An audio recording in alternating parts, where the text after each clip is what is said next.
பினாங்கில் பரிகத்தான் national கூட்டணியுடன் உரிமை கட்சி கைகோர்க்கும் சாத்தியத்தை அதன் தலைவர் பேராசிரியர் டாக்டர் பி ராமசாமி கோடி காட்டியுள்ளார். பினாங்கில் பரிகத்தானுக்கு சீனர்களின் வாக்குகளை திரட்டுவதில் கிராக்கன் கட்சி தடுமாறுகிறது.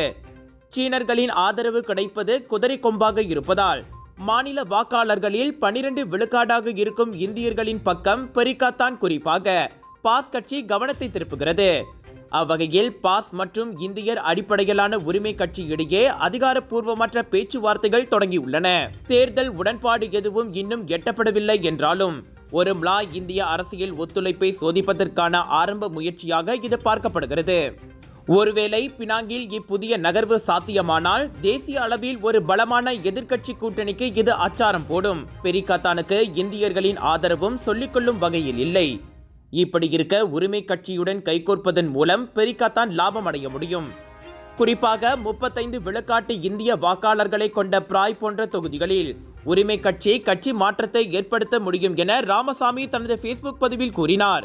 இவ்வேளையில் அவ்விவகாரம் குறித்து பேசிய பரிகத்தான் உறுப்பு கட்சியான MIPP எனப்படும் மலேசிய இந்தியர் மக்கள் கட்சி பினாங்கில் இந்தியர் மலாய் தேர்தல் உடன்பாட்டுக்கு தலைமை ஏற்க தயார் என்றது.